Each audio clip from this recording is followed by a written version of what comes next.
Muito bem-vindos ao canal. Hoje continuamos naquela empreitada de analisar alguns anúncios que, a meu humilde ver, estão completamente fora da casinha, tá?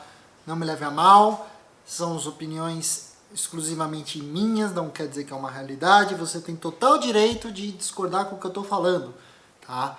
Meu ponto é trazer informações para vocês, porque tem um lado da história toda que eu acredito que o nosso mundo de entusiastas automotivos poderia ser muito melhor do que ele realmente é se algumas coisas não acontecessem, tá? Se carros que um dia foram deixados de lado, que eram exclusivamente feitos para alimentar o sonho de entusiastas, hoje muitos desses automóveis se tornaram instrumentos muito chatos de especulação, tá?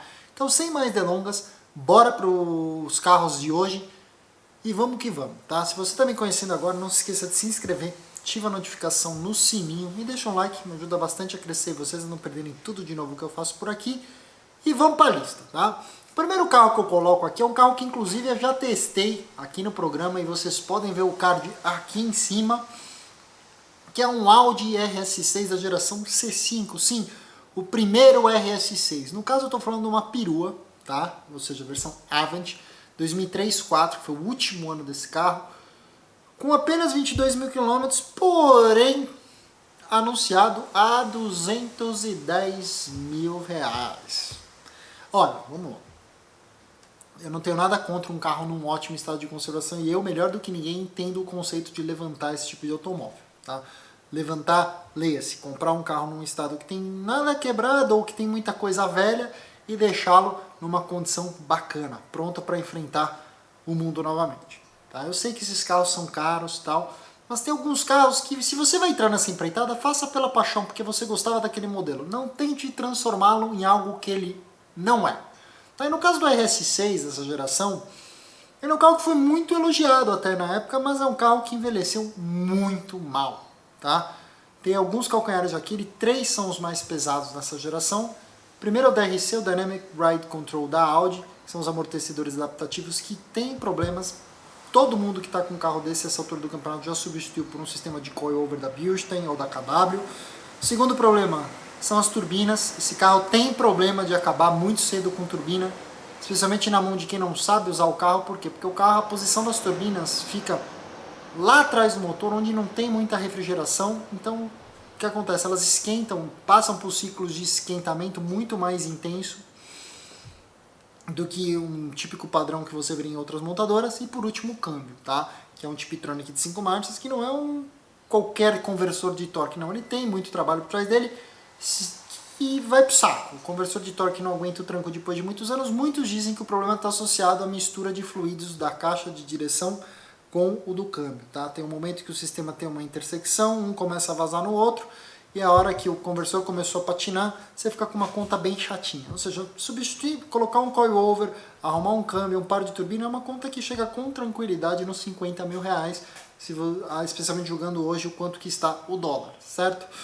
E lembrando, esse carro não foi oferecido nos Estados Unidos. Isso dói, tá?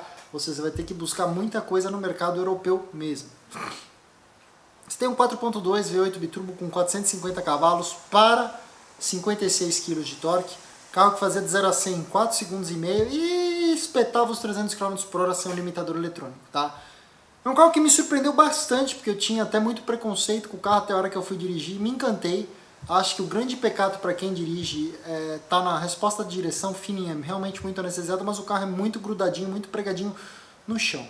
O ponto é 210 mil reais, mas vale um gosto que dinheiro no bolso. Quem está procurando um carro desse muitas vezes tá porque é muito fanático da marca tal, mas eu não tenho memória vívida de nenhum desses RS6 dessa geração ter trocado de mãos por um valor muito mais alto. Até mesmo aquele amarelo que eu testei estava num estado muito zerado, com muita coisa feita.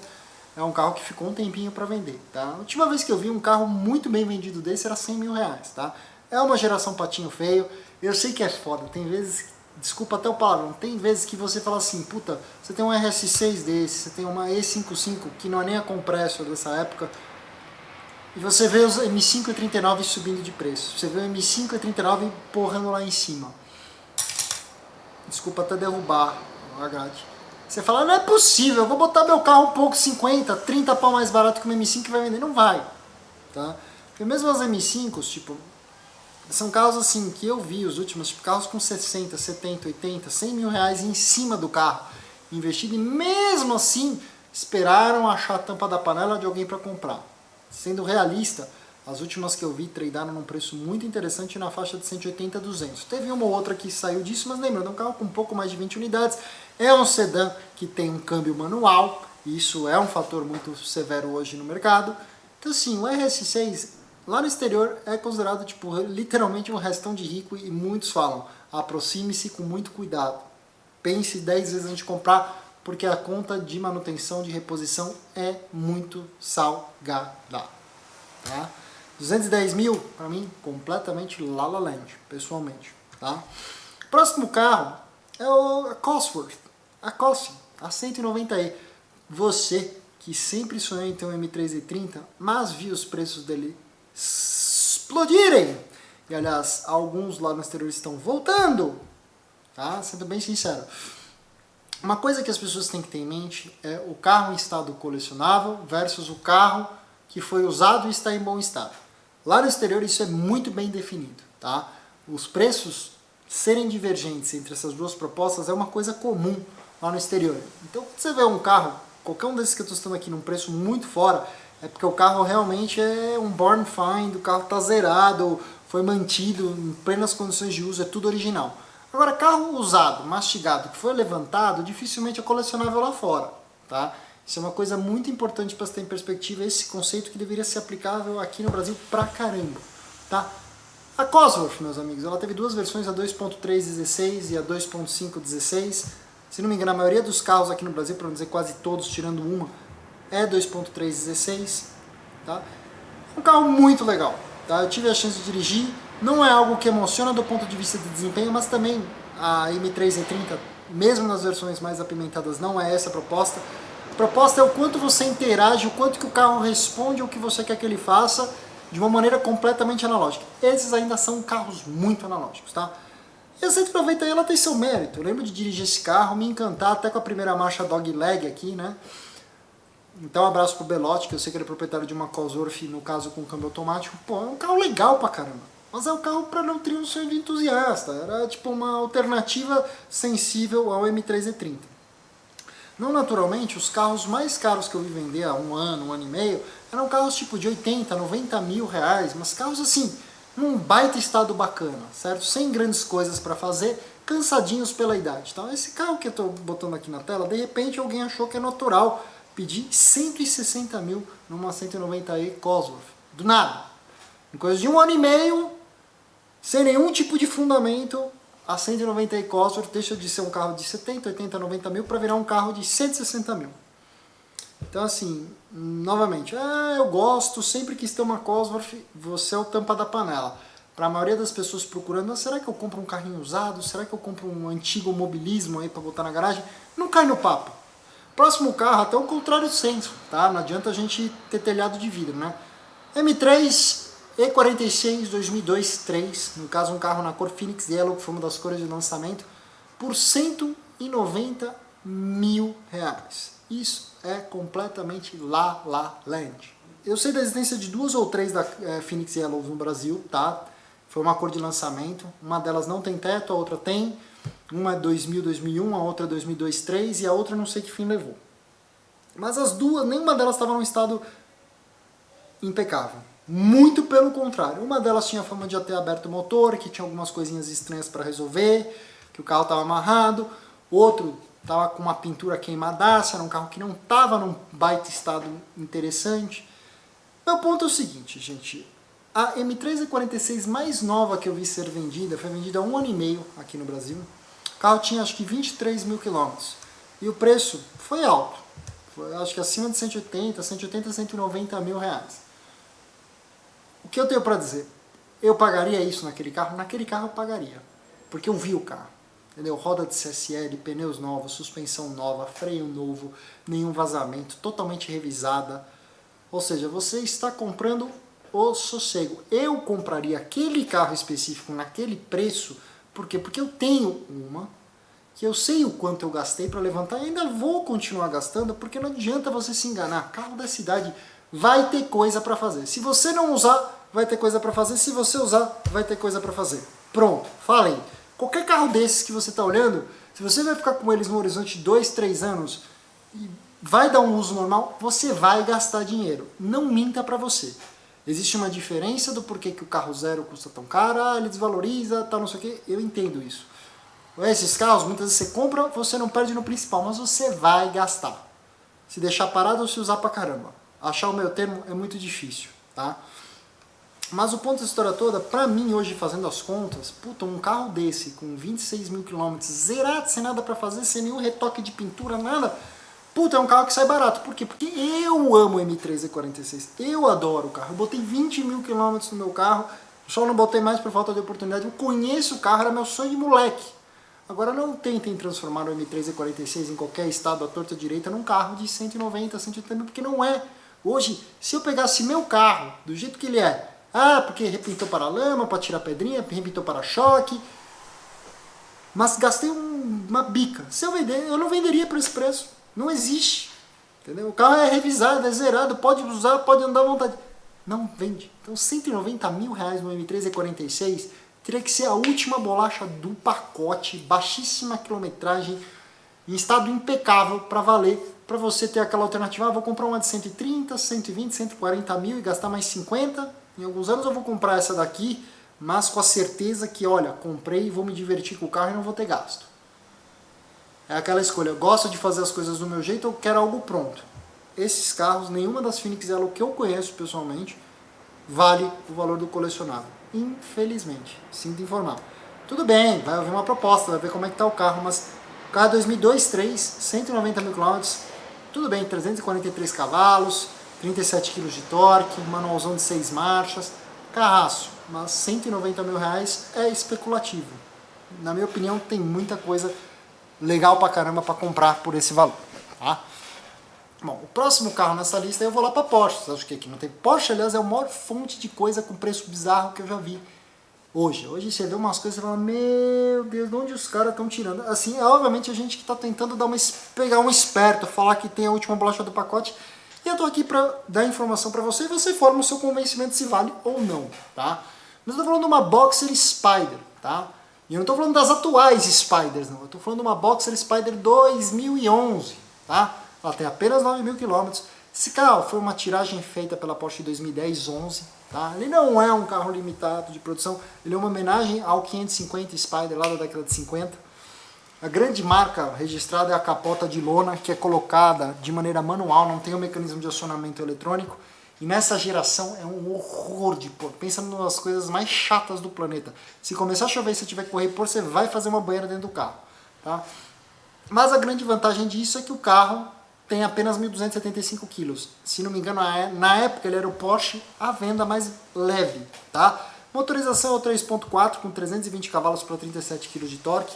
Para o Brasil, eu não sei de nenhuma unidade com câmbio manual. Se fosse com câmbio manual, seria um pitel, mas mesmo assim, por 399 mil reais, loucura completa.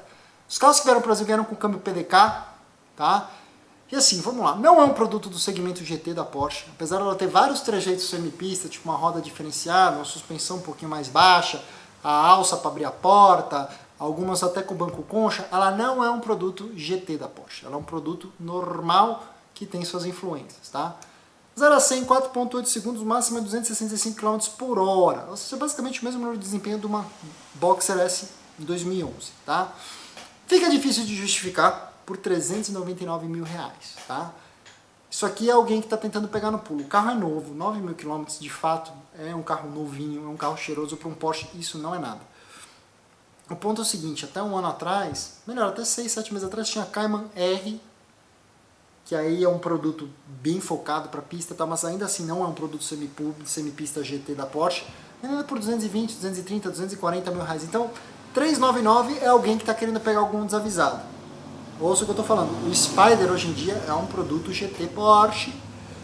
E ó, vou falar, por mais 50 você pega um GT do atual, tá? Você pega um Spider do atual, 981. Isso aqui é um La La Land gigantesco, tá? E o próximo carro nós vamos para o Japão, tá? Que eu estou falando do Nissan GT-R, tá? 2012 especificamente. Os caras estão pedindo esse carro anunciado 650 mil reais. O carro tem apenas 13 mil quilômetros, tá?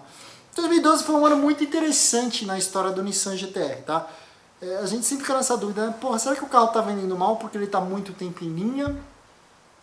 Ou porque a Nissan não consegue botar outro produto no mercado? Realmente, a situação da Nissan não tá lá essas coisas de maneira corporativa. O Carlos Ghosn e o escândalo que teve por trás dele recentemente foram uma bela porrada. A gente sabe que outros modelos da Nissan também não estão vendendo bem. O próprio 370Z está há muitos anos de mercado sem atualização. Mas o GT-R teve sua fase e, historicamente, esses esportivos principais das japonesas costumam ficar em linha por períodos mais longos, né? 8, 9, 10 anos. Né? Foi o caso do 3000 GT VR4, do NSX, do RX-7, do 300ZX, do Supra, entre muitos outros. E 2012, especialmente, foi um momento de virada que eu acho que a Nissan acertou tudo aquilo que vinha incomodando um pouco no GT-R. Tinha muitas coisas de manutenção preventiva que enchiam o saco, que eram meio que dolorosos para os proprietários do GT-R, especialmente com relação, por exemplo, à manutenção de câmbio, troca do fluido de câmbio e tal. A partir de 2012 o carro passa a usar um fluido mais adequado, com tolerante a maiores temperaturas e condições adversas. O carro também fica mais potente, passa a ter 550 cavalos para 64 kg de torque. Muitos dizem que é o ponto doce, tá? Apesar do carro ter sempre, desde 2007-2008, mesmo 3.8 V6 biturbo, o carro veio sendo atualizado, ele surge para o mercado com 480 cavalos, se não me engano hoje ele já está em 570 ou 580, se não me foge a memória. Mas 2012 era o ponto do custo-benefício, que já era um carro razoavelmente moderno, que já vinha com muita coisa nova, mais resistente, mais durável, mais tolerante até mesmo à preparação, tá? Que esses carros todos são fuçados. Aqui no Brasil, eu acho que eu conheço 1 ou 2 GT-Rs que nunca foram fuçados, tá? E muitos foram fuçados numa época que a preparação não era exatamente como é hoje, que vinha um kitzão pronto, importado, era montar e acertar. Era muito desenvolvimento local de peça, e o que teve de GT-R judiado. Monstrão, faz 0 a 100 em 3 segundos em média, até menos de 3 segundos. Máxima de 305, 310 km por hora, até um pouquinho mais, tá, no mundo real. O problema é o seguinte, há 2 anos atrás, eu sei, o carro está se tornando raro, ele é um carro que só tem usado, o atual custa quase 970 mil reais, ninguém vai comprar a Nissan. Vocês trouxeram o carro na hora errada, no tempo errado, no preço errado, tipo, quando já passou, já deu. Hoje o Nissan GT-R, dinamicamente, eu respeito muito pelo que ele representou na indústria automobilística, por como ele peitou lá em 2008 titãs do mercado com produtos só, custando metade do preço, mas ele foi ficando mais caro e hoje ele é uma plataforma obsoleta. Ele é um carro grande, ele é um carro pesado, estamos falando de 1.800 kg, um câmbio de dupla embreagem de 6 marchas, que já não é uma caixa ferozmente rápida, entendeu? Então assim, é um carro que foi ficando defasado, apesar de ter sido uma baita vitrine de tecnologias da Nissan mesmo, desafiando as leis da física com suspensão ativa, entre outras coisas, mas deu. Entendeu? E hoje em dia 650 mil reais no Nissan GT-R é um dos maiores suicídios financeiros automotivos que você pode comprar. Puta, mas eu amo o Nissan GT-R, eu quero muito ter um Nissan GT-R. Eu te convenço e te convido a comprar outra coisa nessa hora. A não ser que você seja muito fanático mesmo. Você não está gastando e tendo muito carro pelo dinheiro, entendeu? Nessa faixa você já começa a comprar coisas muito interessantes. Universo Porsche, universo Mercedes, universo Audi, universo BMW, até o universo Ferrari usada para outro tipo de proposta, entendeu? E até mesmo o universo Lamborghini, às vezes. Uma LP 560-4 você vai pagar próximo disso. Mas corre, o Nissan GT-R é um monstro. Por esse valor, aperta um pouquinho mais, você compra um 911 Turbo 2014, 15, que já é muito mais automóvel atualizado, que anda pra caramba, tá? Então assim, fica difícil de entender, eu sei que é fruto específico do mercado brasileiro, do carro zero ser muito caro, de ter pouco automóvel, mas eu acho que especialmente se a gente voltar 2 aninhos na casinha, esses carros costumavam trocar de mãos por 420, 415, 450 mil reais e era muito dinheiro. Então por 650 mil eu não consigo identificar o fundamento para essa valorização tão agressiva. Se você gostou do vídeo, deixa um like. Se você me conheceu agora, se inscreva no canal, ative a notificação no sininho para não perder tudo de novo que eu faço por aqui. E nessa tela final você pode ver os 2 últimos vídeos que eu fiz por aqui no canal.